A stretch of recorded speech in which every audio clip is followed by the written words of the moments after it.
Alright, hey y'all. Today we're going to get into Seduction. So this came out in 79, I believe, and this is really, excuse me, this is what some people label as a turning point in Baudrillard's thinking, moreover in his style, his methodology, where some people suggest that it's in this text, or it's after this text, that Baudrillard really gets away from like the academic models of, performing academia, or the form that ideas should take in order to be, readily accepted by the general academic community.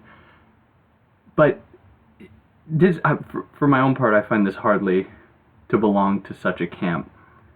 So it's difficult to really suggest that there was such a clear shift at this point. And moreover, I generally resist the notion that there are like two Baudrillards, which is an idea that certainly floats around. There's the, more academically rigor Baudrillard, and then the more aphoristic, more deterritorialized Baudrillard, which to some extent I agree with. The ideas don't change all that much, though. And there is a fundamental consistency between his arguments from, even if you look at his first book, The System of Objects, and his last one, or some of his last ones, like The Intelligence of Evil, there are striking similarities, and there really is a progression in his thought. But anyways, to get into Seduction, I want to take a moment to read a couple of things out of two other books first. The reason I want to do this is because, and this is just me watching other videos and other kinds of explanations of this text, just to see what people are saying about it. And what I want to try and combat is the idea that Baudrillard sees a fundamental connection between the masculine and the feminine with men and women, where these two things do not go hand in hand. There is not an easy transposition between the masculine and real men and women and the feminine. That's an idea that people often have bastardized, and I think it happens because it makes things simple in a way, and it gives a face to these kind of broad metaphorical categories, i.e. men and the masculine and the feminine. So the first passage I'd like to read that really disturbs that easy transposition between the two is actually from The Consumer Society, so Baudrillard's second book, where he says that the relation of the masculine and the feminine to real men and women is relatively arbitrary. Pretty simple to digest that, I guess. It's pretty self-explanatory. And then the second is actually in Radical Alterity, which is for the most part, a book-length interview with Marc Guillaume, where Marc Guillaume is trying to unravel the idea of seduction, which I'll explain in more detail, or at least I'll provide some kind of an explanation here. But what Marc Guillaume says is that you decide that a woman is your destiny, and you take on that destiny in total indifference to her physical or psychological being. Pure seduction means saying, "You will be her, and I will follow you." Men have access to this experience, but not women. To which Baudrillard replies, "I don't know. You are bringing in sexual difference, which I had not put in play." So the reason I'm doing this is because it would be too limiting, in a sense. It would really place boundaries around the discussion of seduction that I'll undertake here if we simply locate either the masculine or the feminine within male or female traits, or as being some kind of correlative between the two, whereas that is not at all what is going on here, in my mind. So he begins his book by saying that nothing is less certain today than sex. Behind the liberation of its discourse, and nothing today is less certain than desire, behind the proliferation of its images. So this lays the foundation for what Baudrillard wants to do here, and he does that primarily by making, or he does whatever that is, by making a clear split, or illustrating there to be a split between seduction and desire, or to put it in other terms, sex and seduction, if you will, where these two things do not go hand in hand. Baudrillard, what he's trying to do here is he's trying to resist the idea that the emancipation of sex, or the emancipation of sexuality, is in itself some kind of move towards a liberatory type discourse, or a liberatory type societal configuration. So sexuality then corresponds to, for Baudrillard, in taking from Freud, sexuality belongs to a masculine principle, where, he says, paraphrasing Freud, there is one sexuality, one libido, and it is masculine. Sexuality has a strong discriminative structure centered on the phallus, castration, the name of the father, and repression. So a good supplement to this book, in a sense, is Anti-Oedipus, that takes on the Oedipal dimension much more rigorously. But here, Baudrillard wants to think about sexuality, or sex as it takes the physical form, as being indicative of the masculine. So again, I want to reiterate that he uses the masculine as a metaphor. The feminine, on the other hand, plays with the role of images. How sex and sexuality are taken up to the image power, where they are, in a sense, they're placed on a terrain, or placed on a plateau, in which they are allowed to change, adapt, and flow, if you will. Whereas in the masculine, there's always some kind of reduction to a universal, homogeneous biological function, which limits, which sets boundaries on the possibility of sexuality, the forms it can take, what it can mean, and then, of course, we inevitably end up in this domain of a certain kind of repression, hence the use of Freud here.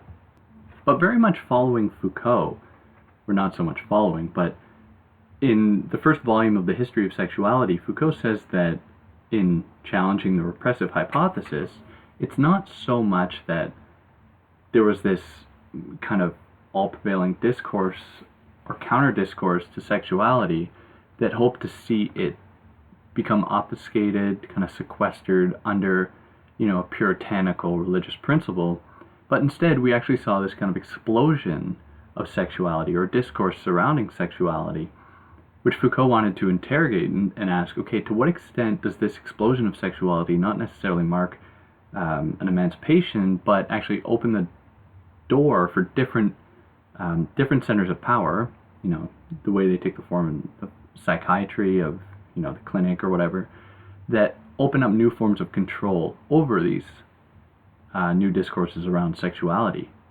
Baudrillard is doing very much the same thing here. So he says, this is very much what is happening today. Erotic polyvalence, the infinite potentiality of desire, different connections, diffractions, libidinal intensities, all multiple variants of a liberatory alternative, coming from the frontiers of a psychoanalysis free of Freud, or from the frontiers of desire free of psychoanalysis. Now, all of these elements, desire, the libido, diffractions, libidinal intensities, these all correspond to the domain of the masculine, in that they presuppose there to be, first of all, a certain subject position that is able to potentiate, that is able to detect and then mobilize a sort of sexual energy that will, lead to whatever, whether it be instant gratification, some kind of utopic societal setup a la Marcuse, or anything like that. For Baudrillard, that is not quite the case. And as I stated, in very much the same way as, in the same vein as Foucault, Baudrillard's weary about this liberatory discourse, or this notion of liberation coming out of sexuality's emancipation. So in this way, Baudrillard, rather problematically, or quite problematically, at least in the discussions I've had with some feminist scholars, he states that the women's liberation in like the 60s, precisely because it, very much in relation to Irigaray's thought, sort of opened up the domain for an essentialism around women to be brought into fruition. Now what he says is that the danger of the sexual revolution for the female is that she will be enclosed within a structure that condemns her to either discrimination, and the structure is strong, or a derisory triumph within a weakened structure. So all that this would allow, opening up the discourse around sexuality for women, would actually be in the indoctrination into an oppressive system. Now, is it Baudrillard's place to say what women should or should not want? I don't know. But his suggestion here is valid to an extent, and I think it shares some affinities with certain discourses around neoliberal type feminist movements that suggest quite simply that if we add women and stir to various CEO type positions, then sexism will disappear or other forms of oppression will disappear, which surely is not the case, where those zones of power actually are indicative of the issue, and adding more people to it does not actually help that issue. So very much the same argument is being leveled here, except not administrative type positions, but sexuality in itself. The masculine corresponds to the very split between men and women. The masculine corresponds to there being a reality principle, to a pleasure principle, to a biological certainty, to a libido, to psychoanalysis, to the psyche. All of these correspond to a masculine principle that is part of a cultural logic of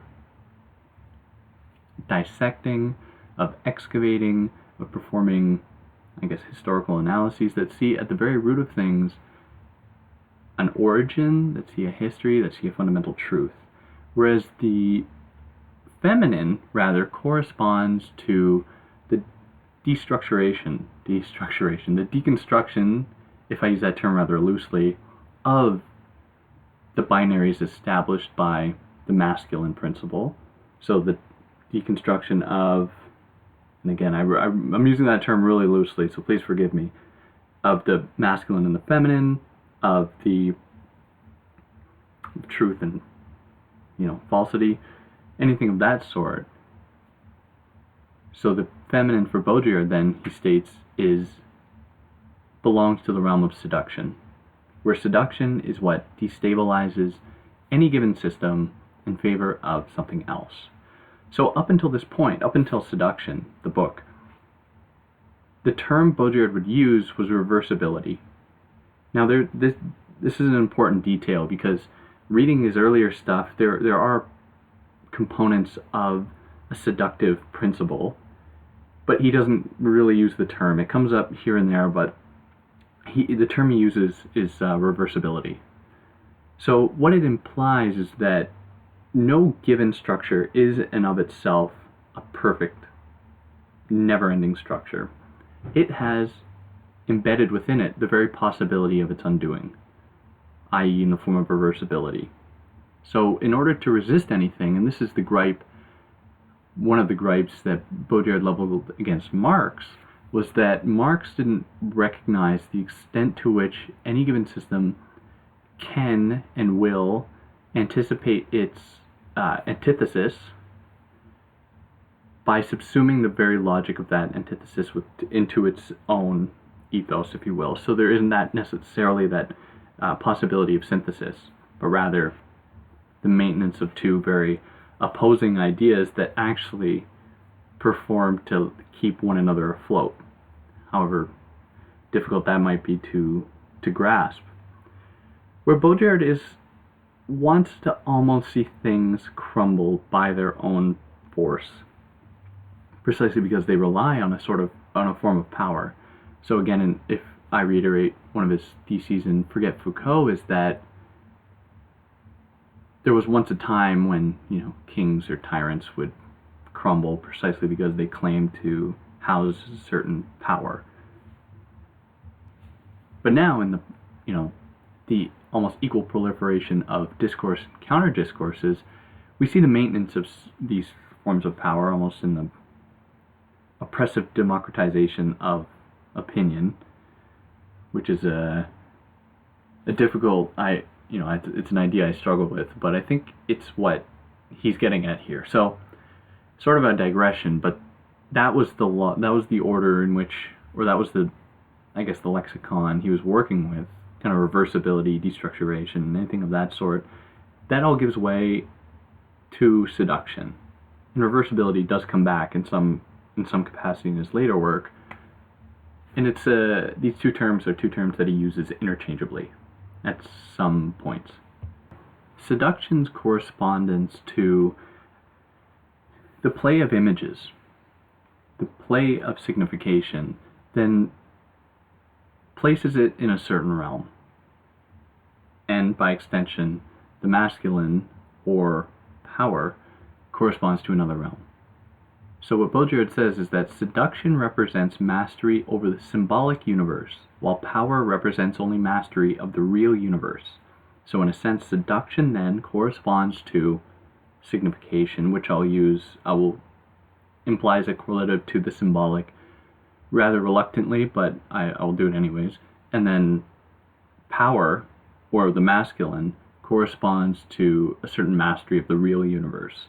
So real universe, implying there to be very universal material conditions to existence, that kind of the early Marxist humanism type stuff, like there's a world out there and it has these certain principles and we can take from it what we will, and that's it, and that's all.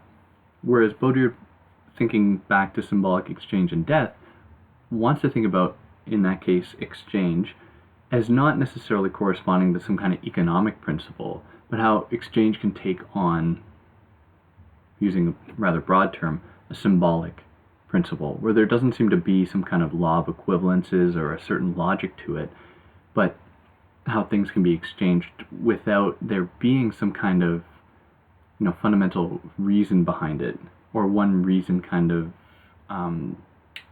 indicative of post-modernity type thinking, or contemporary thinking about what should constitute proper exchange, equivalence, anything of that sort. So the role of seduction then for Baudrillard is to, he states, the capacity immanent to seduction, to deny things their truth and to turn it into a game, the pure play of appearances, and thereby foil all systems of power and meaning with a mere turn of the hand. So this lays the groundwork for one of his central theses, and one of the most important ideas that he levels in, it's eluding me. I want to say it's in Fatal Strategies, where he has some kind of derivative of this idea, but what he states is that if the world truly is enigmatic, if the world truly is obscure, then the project of theory should not be to try and make the world more truthful, to try to better understand the world, to give it more meaning, but to actually make it more enigmatic, to try and make the world more obscure. That is what seduction does. It wrests things away from their truth principle and turns it into a game. And this is an idea he takes up at the end of this book, which I'll expound on more then. But he opposes the rule, indicative of games, or rules in games, and the law, indicative of society or of the realm of truth. And I apologize for using these terms so broadly, but it's kind of what we have here. Femininity, or the feminine's relationship to simulation, then, is a very ambiguous one, because simulation is that system that corresponds to the endless proliferation of signs, where signs don't have any connection to a real referent, but is not necessarily an oppressive phenomenon, but is something that actually has a history, which is what I presented in Symbolic Exchange and Death, where Baudrillard lays out the kind of the history of simulation coming from the Renaissance to up to today. And in what way then, or what kind of relationship, if we can postulate that characteristic of simulation, what relationship does it have to the feminine? For Baudrillard, there is a mutual understanding between the two, and they work together in some sense. But there's a very odd moment when he says that the strange coincidence points to the ambiguity of the feminine. It simultaneously provides radical evidence of simulation, and the only possibility of its overcoming. In Seduction, precisely. So this is probably the most, in my mind, the most complicated idea that unravel in Baudrillard. And it goes as follows, or question. Is simulation an oppressive force? Is simulation something to be overcome? To which he never provides a real answer. And this is something that comes up again in The Perfect Crime, where he says quite simply that simulation and reality are not opposites, where simulation and reality actually work hand in hand, which is an impossibly difficult idea to grasp, because there is a tendency in all the secondary, number of the secondary sources I've read, there is a tendency to romanticize an idea of a non-simulated space or epoch or a pre-simulated era, which I believe for Baudrillard would be totally absurd. Simulation has always been present. Ever since, one of the earliest examples would be, and this is an example he gives in Fatal Strategies, would be Helen of Troy. God, I believe it was Fatal Strategies. He states that Helen of Troy was one of the first instances of simulation that we have, in record, which is difficult because, at least of all the kind of secondary literature I've read, and the relationship that people have imbued on Baudrillard with the Matrix film, there is a tendency to split or to create a distinction between simulation and reality. So when he talks about simulation here as being that thing that exists with the feminine or the play of signification, it is at one time, a constitutive element of the condition for our survival, or of our opposing power, of our opposing oppression in the form of seduction. But at the same time, seduction is what undermines simulation. So what I will propose here is that there are two forms of simulation. In one of his earlier books, he states that there is actually two forms of reality as well. There was conflictual reality, or contradictory reality, and non-contradictory reality. So it's kind of annoying that he didn't think of two different terms, but rather just kind of provides that one moment to define reality as such, as having two possible paths. But then later on, he just uses the term reality, where the reader has to kind of fill in the blank, like which reality is he talking about here?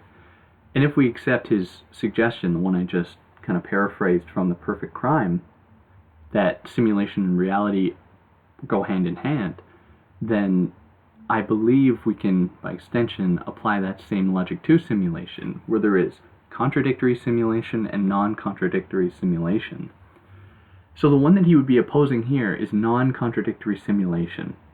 So some of the characteristics of that, or some of the elements that provide the condition for that form of simulation's possibility, is in, the realization of certain, truths that are unchanging, solidified in images, like the case of pornography, for instance, something I brought up here before in Forget Foucault, how the proliferation of the images of sexuality in the case of pornography do not actually serve to obscure sex, but actually ground it in the hyperreal form.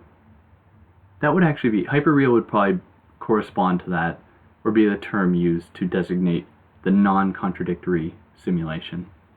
Whereas what opposes that, and I think this is where seduction shares an affinity, is with the contradictory simulation, where things are given the chance to change, where things are given the chance to not make sense, to not correspond to a broader cultural logic of knowing, of a certain a priori reasoning, but are actually open to complete obscurity.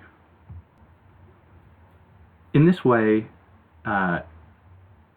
femininity for him is a principle of uncertainty. So it causes the sexual poles to waver. It is not the pole opposed to masculinity, but what abolishes the differential opposition, and thus sexuality itself, as incarnated historically in the masculine phallocracy, as it might be incarnated in the future in a female phallocracy, if, the project of women's liberation sees a logical conclusion. So he gives the example then of transvestism, which is, a very outdated term, but here we have it, where he states that neither homosexuals nor transsexuals, transvestites like to play with the indistinctness of the sexes. The spell they cast over themselves as well as others is born of sexual vacillation and not, as is customary, the attraction of one sex for the other.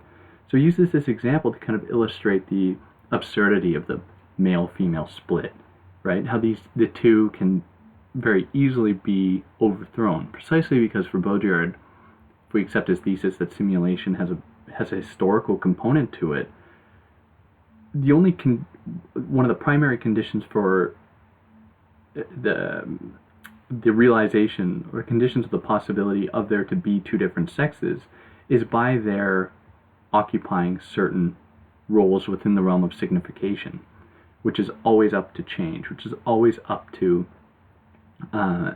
negotiation. And the transvestite uses that, or in a sense plays with that distinction, which for Baudrillard is like, well, look at that.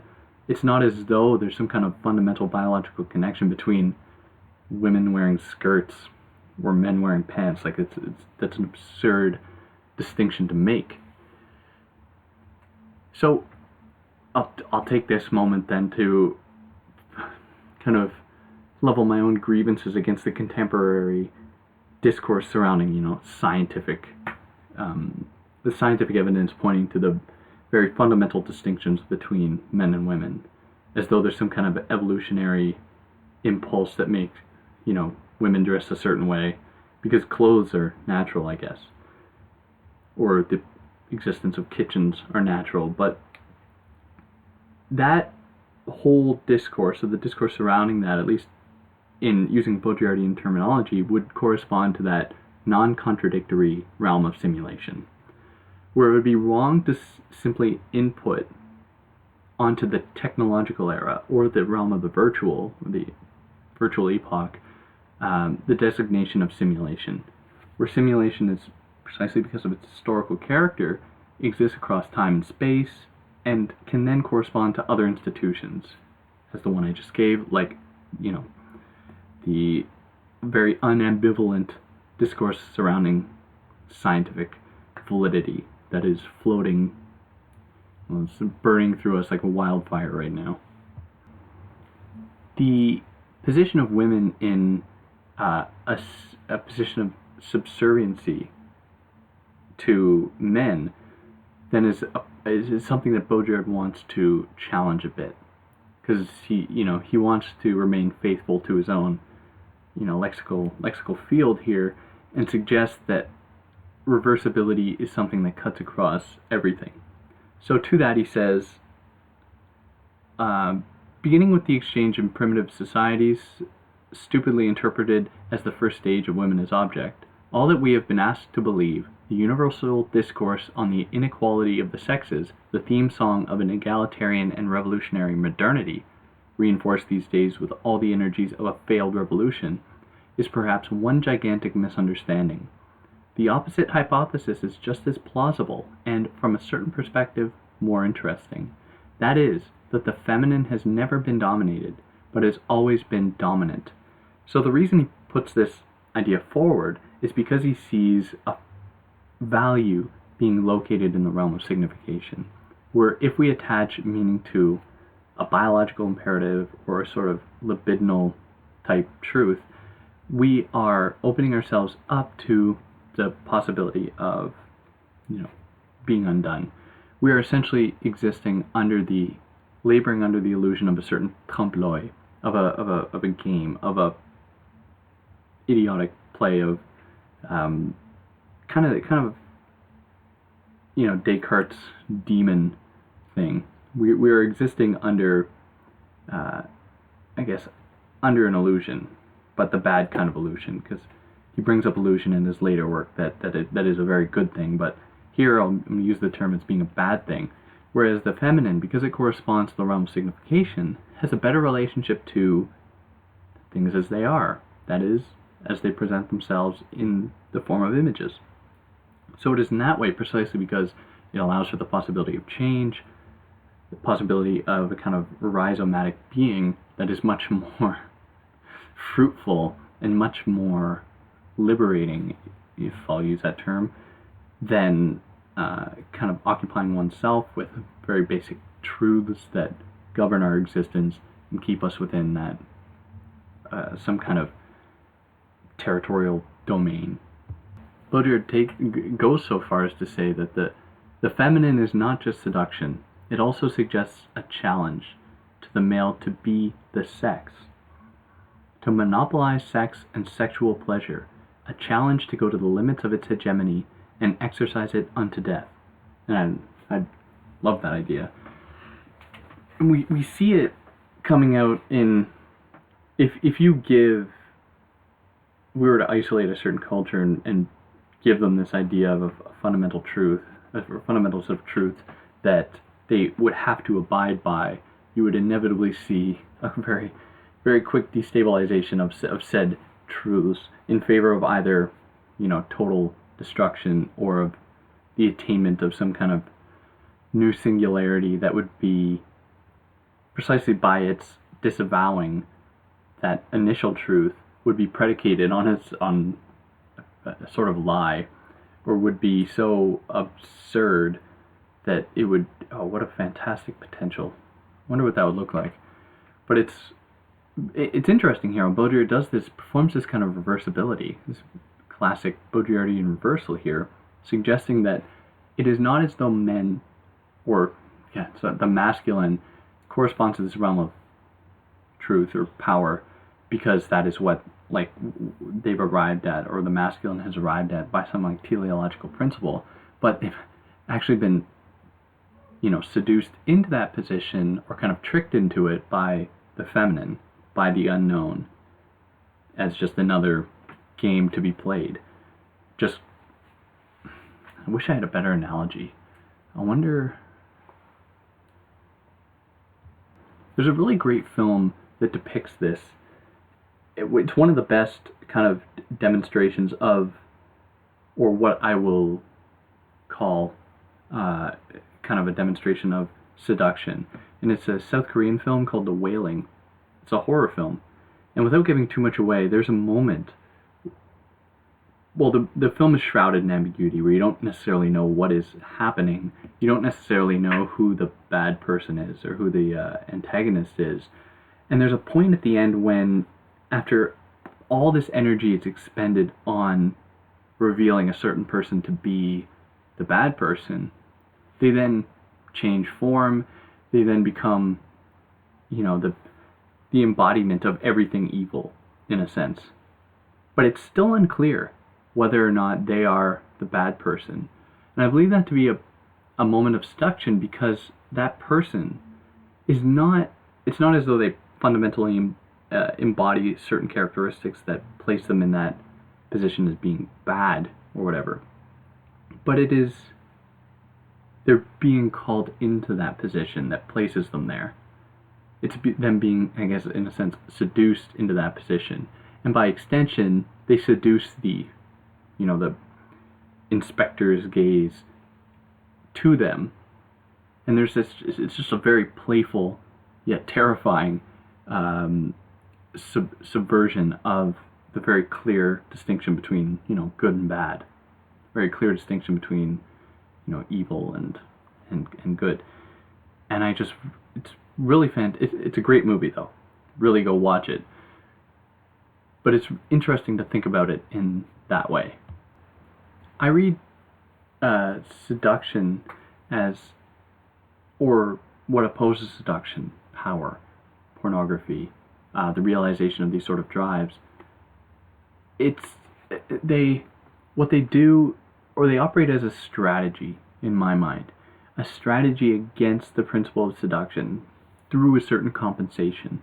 So if there is some basic affinity between seduction and power, and that seduction is kind of the condition for the possibility of anything, or if seduction does have some affinity with sexuality, in that it is the play of appearances, it's the making one vulnerable, it's the opening one up to the possibility of change, then what we have done in the case of like pornography, in the case of these power, in our discussion around power, is we've pushed it to their limit, precisely because we think that by adding more, we will then attain, in a sense, that initial condition of seduction, or we will then attain a sort of otherness to the situation we've crafted for ourselves, which is in some ways the case. And Baudrillard is reluctant, or he's hesitant to say that we're just entering some kind of purely oppressive epoch, where in the take for instance in the Vital Illusion, when he meditates a bit on Heidegger, and he says that at one time technology corresponded to this, at least in Heidegger, this kind of a negative ontology. But he states that, in quoting Heidegger, that we actually open ourselves up to a new mystery, to which Baudrillard says that maybe this, this realization of all things is just another stage in the progression of being, or of kind of like just another epistemological category that is open to a new set of rules, a new set of principles, a new form of seduction that is part of, I guess, what has always been, and is not radically different from what has historically been the conditions for seduction or simulation, or the good kind of simulation, but actually are very much a part of it. However, seduction is still what resists the endless accumulation or the endless proliferation of things. So seduction in that way opposes production. It opposes sex. It opposes power.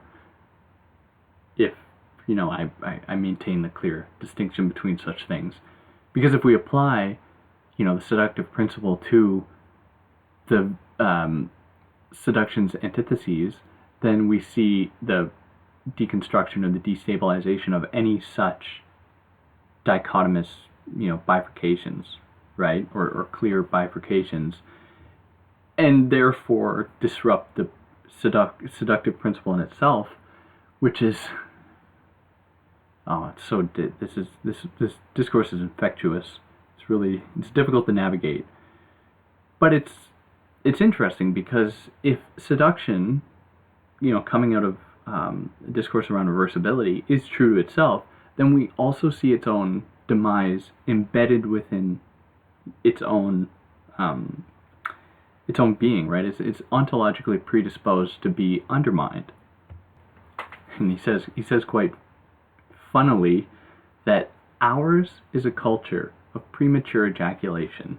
That obsession, that he's speaking to that obsession with, instant gratification, with our connection to the body, with our connection to truth, that we have to maintain repeatedly through the institutions we've crafted, where, seduction is supposedly opposed to this.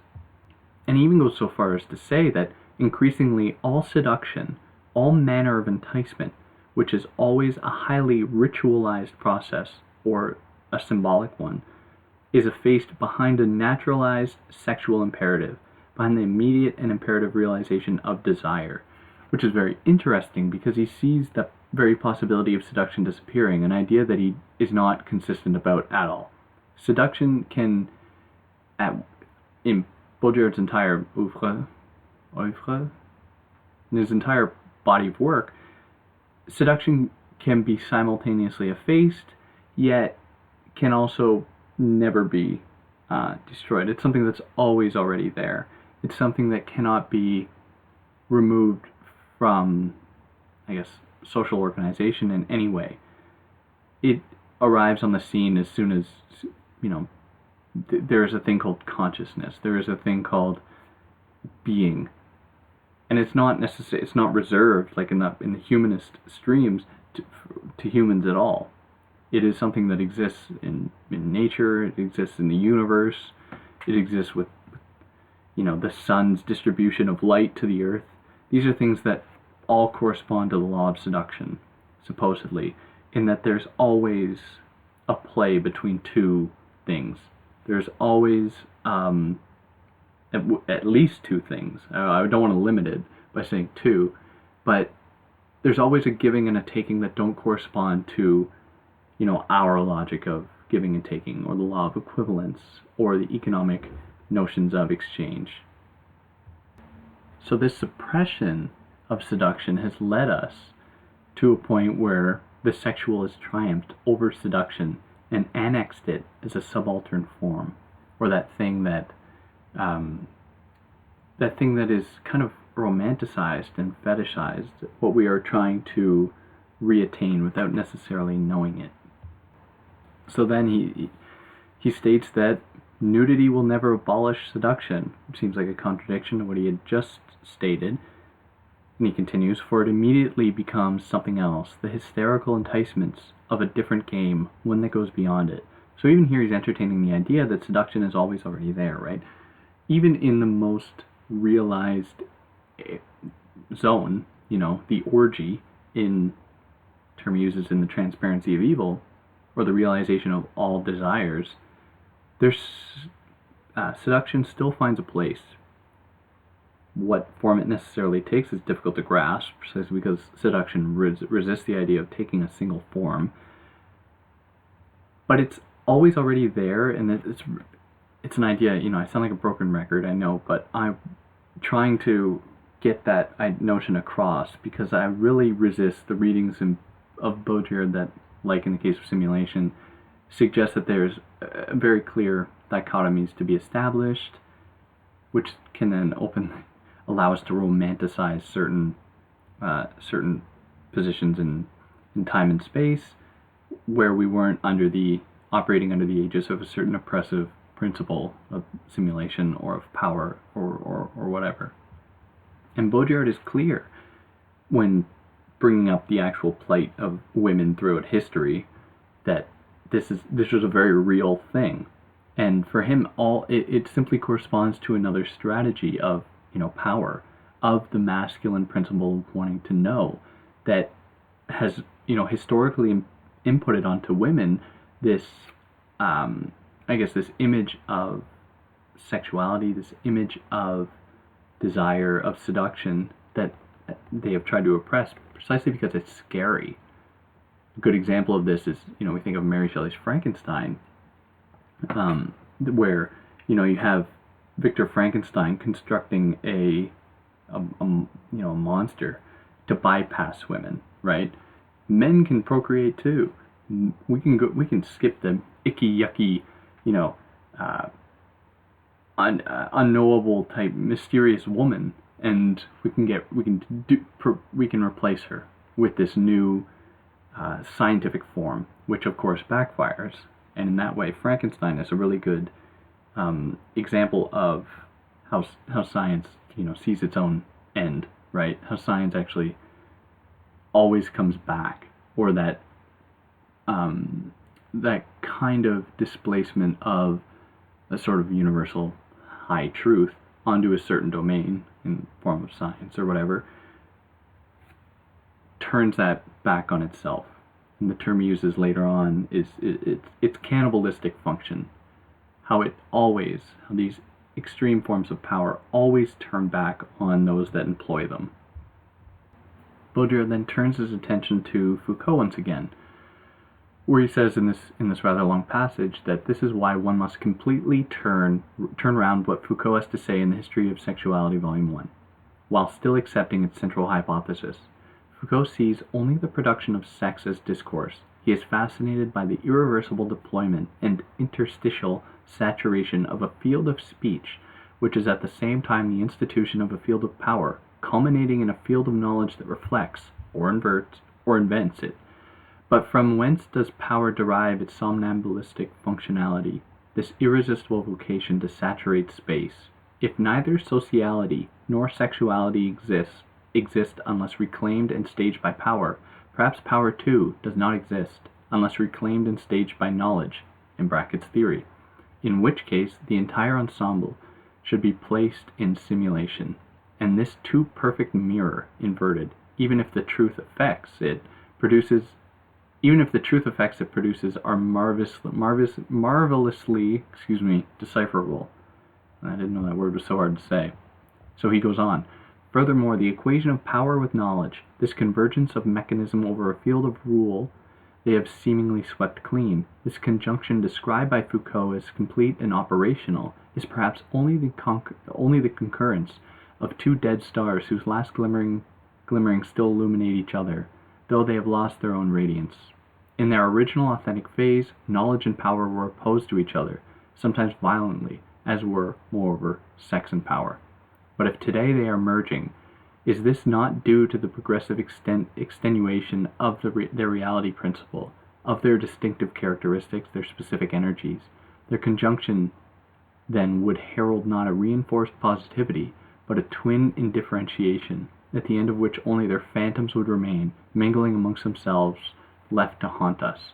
So this is an extension of the thesis, or the idea that Baudrillard proposes in Forget Foucault. One of the central theses is that, power has never really existed, and that Foucault, by giving it a face, in a sense, even if that face is multifaceted, reinvigorates the sense of there being this thing called power, where there is not a recognition in Foucault of, the simulating apparatuses that operate behind the construction of power. Moreover, a conversation about seduction, or how, thinking back to how I kind of illustrated it earlier, how men corresponding, or the masculine corresponding to the domain of power, don't achieve that point just by some teleological principle, but are seduced into it by the ambiguity, by the unknown of the feminine. In very much the same way, power only comes into fruition that way, and it doesn't correspond to a history per se. And the only position that they really have is in the form of a specter, a thing that is simultaneously there while not being there. In either case, they are surely destabilized of their privileged position in whatever kind of scheme we place them in. And another way that Baudrillard sees, in the case of Foucault, something lacking is a discourse around simulation, but specifically when talking about sex, there's a startling absence of a discussion of pornography and what role that necessarily plays. Where Baudrillard says, and he talks about pornography rather extensively, that it corresponds to a disenchanted simulation, a truer than true, the height of the simulacrum, whereas enchanted simulation, the trompe-l'oeil, falser than false, operates at the level of the secret of appearances. So again, this is all opposed to the kind of Freudian psychoanalytic domain that suggests that, beneath the surface, there is this thing from which all drives emanate, from which all want derives. What Baudrillard wants to think of us as just being, we only exist on the surface, really. We are in very much that capacity, a kind of body without organs. Now, there's an important distinction to draw now between Deleuze and Baudrillard. I've been resisting saying his name in French just because it sounds very, very douchey. But there is a little bit of a lack of work done by Baudrillard in generating a distinction between he and Deleuze. And like I had said in Forget Foucault, the second half, the interview with Sylvain Lartrenger, takes that question on a little bit.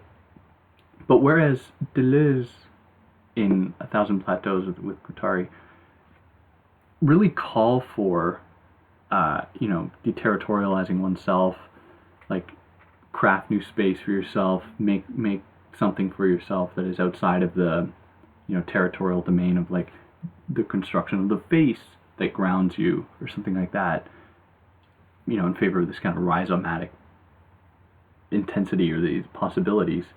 Baudrillard is much more resistant to the possibility of mobilizing any such things, where for him that would correspond to the domain of desire, where there would be a kind of, truth to either subjectivity, a truth to, moreover to then, by allocating that subjectivity to dissecting, to uncovering the hidden truths of your own body or what you want, and then mobilizing them, all this would correspond to that domain of disenchanted simulation, or the truer than true, the height of the simulacrum, pornography, if you will. Where for Baudrillard, and this is one of the really complex ideas in him, it's that it just seems like he wants any sort of change to come about miraculously, to just sort of happen, like fairy dust. A difficult pill to swallow, I know, but it certainly is an interesting one, because that is the fundamental property of seduction, where it's not something that can be mobilized. Seduction is not provocation, a distinction that bell hooks takes up pretty well, but seduction is what forces people or things or anything out of their being, out of their wants, out of their desires, into total newness, without that thing having any say in the matter. And this, that distinction between Deleuze and Baudrillard is again hard to map, because, as he says, seduction cannot possibly be represented, because in seduction the distance between the real and its double, and the distortion between the same and the other, is abolished. Bending over a pool of water, Narcissus quenches his thirst. His image is no longer other. It is a surface that absorbs and seduces him, which he can approach but never pass beyond, for there is no beyond, just as there is no reflexive distance between him and his image. The mirror of water is not a surface of reflection, but of absorption, where you don't see yourself because there is no self to see. Yourself is only the possibility of your not being a self in the seductive moment, where you are only measured by your I use it, the whole champ lexical, the whole lexicon around seduction is so difficult to navigate, because it's all coming out of discourse around production, around power. So when I say like measuring up, it belongs to that category, or to that thing that opposes seduction, which is difficult. It's difficult to, get us out of that. But the condition for one's possibility is predicated not on that thing attaining a certain, fundamental ontology, but precisely in that they're being susceptible to something else, to other spaces, to anything like that. So in the case of Narcissus, right, they aren't looking at themselves, they're looking at what they can become, which is never themselves, which is just a constant, it's like a constant tug of war, right, trying to negotiate a self within this constant, the infinite gravitational pull of that, what seduces you. So in the seductive moment then, Baudrillard sort of concludes that idea that to seduce is to die as reality and reconstitute oneself as illusion. Becoming an illusion, though, and this is in one of the most recent collections of interviews, someone asks him what does illusion mean for him, and for him illusion is a form of death, because illusion means the total destabilization of what one is in favor of infinite possibility, and infinite possibility that's always occurring, while simultaneously attaining some kind of singularity that is not susceptible to change. It's all very confusing. But him saying this here, to die as a reality and be born again as illusion, is I enjoy that idea quite a bit, because it's not really a praxis, but it does give a semblance to some kind of, I guess, concreteness, or it kind of solidifies or crystallizes the idea of seduction. Like, what is the end goal? What form does it necessarily take? And even my wanting such an explanation is just in the service of a sort of masculine principle of wanting to know, of excavating, of being very anxious about the possibility of not knowing. So one of the things that oppose, science, power, or whatever, for Baudrillard that he meditates on is astrology, where he states that the deception can be inscribed in the sky. Its power will not be diminished. Every sign of the zodiac has its form of seduction, for we all seek the favor of a meaningless fate, and place our hopes in the spell that might result from some absolutely irrational conjecture. Here lies the strength of the horoscope and zodiacal signs. No one should laugh at astrology, for he who no longer seeks to seduce the stars is the sadder for it. In effect, many a person's misfortune comes from their not having a place in the sky, within a field of signs that would agree with them, that is to say, in the last instance, from their not having been seduced by their birth and its constellation. Because because astrology corresponds so heavily to the realm of signification, right? There is no attachment to science, right?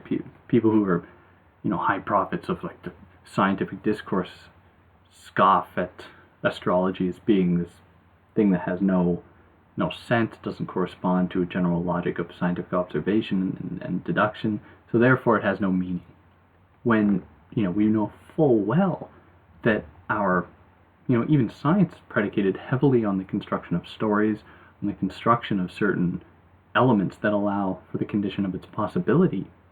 And it would be naive to undermine the role that, the meaning people have had with the stars, with the gods, throughout the course of history means nothing.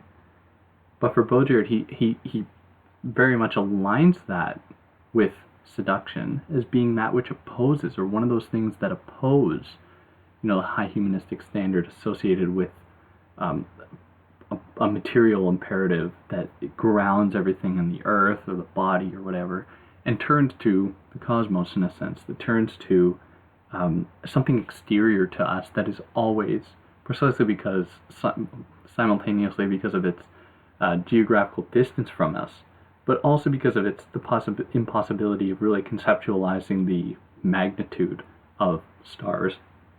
We are always challenged by them. We are always challenged to attain that degree of what I would call being, or that level of non-masculineness, or the non-being part of a mappable, quantifiable world of the unknown, or what is at least unknown to us. And of course, NASA and Elon Musk are fucking that up because we're suddenly giving it a face, right? Space exploration is not doing great things for Baudrillard's theory here. To kind of round off this episode, I'll end this one with Baudrillard's thinking about a story called The Death in Samarkand. Well, anyways. So the story goes as follows. It's a story of a soldier who meets death at a crossing in the marketplace and believes he saw him make a menacing gesture in his direction. The man then rushes to the king's palace and asks for the king for his best horse in order that he might flee during the night far from death, as far as Samarkand. Upon which the king summons Death to the palace and reproaches him for having frightened one of his best servants. But Death, astonished, replies, "I didn't mean to frighten him. It was just that I was surprised to see this soldier here, when we had a rendezvous tomorrow in Samarkand." So what Baudrillard does with this story is he suggests that this is a brilliant story that captures seduction, because it implies that there's no escaping the law of seduction, where it is not as though the soldier is actually able to dodge death, but the soldier is, without, totally unbeknownst to them, are seduced into it by their misrecognizing the appearance of death in some capacity. So he states that yes, one runs towards one's fate, all the more surely by seeking to escape it. Yes, everyone seeks his own death, and the failed acts are the most successful. Yes, signs follow an unconscious course, but all this concerns the truth of the rendezvous in Samarkand. It does not account for the seduction of the story, which is in no way an apologue of truth. So that the gesture that the man believes death gave him doesn't actually correspond to, wanting of death to kill the man, but is just a sign amongst others that led the man to go, to go to the place where he will die, where following the destiny of the world or whatever, he will die. So had death been, but Baudrillard's word, had death been content to call the soldier back into order, the story would lose its charm. The gesture does not, everything here is hinged on a single involuntary sign. The gesture does not appear to be part of a strategy, nor even an unconscious ruse, yet it takes on the unexpected depth of seduction. That is, it appears as something that moves laterally, as a sign that, unbeknownst to the protagonist, including death, as well as the soldier, advances a deadly command, an aleatory sign behind which another conjunction, marvelous or disastrous, is being enacted. So it's unbeknownst to death, of course, that the soldier would interpret that gesture in that way. So none of the players, none of the actors in this scheme actually craft or actually lay out this plan, but that it just comes into being.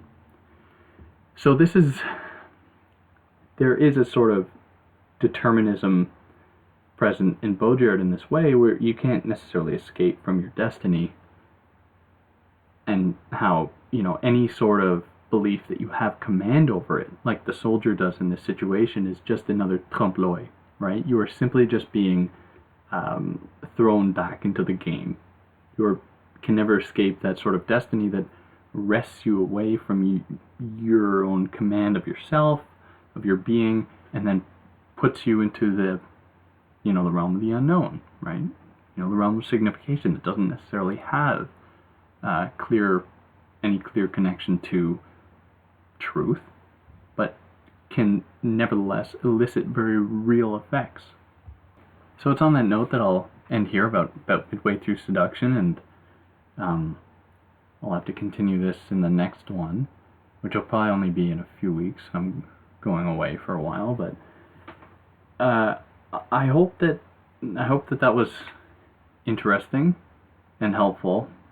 Really, Baudrillard's words are infectious, and they generate more questions than answers, which is part of his thesis here. Is answers scare Baudrillard in a way. Like, answers are inevitably fascist. What do you want? All that he wants to do, to put it as simply as I can, is try to make things less clear.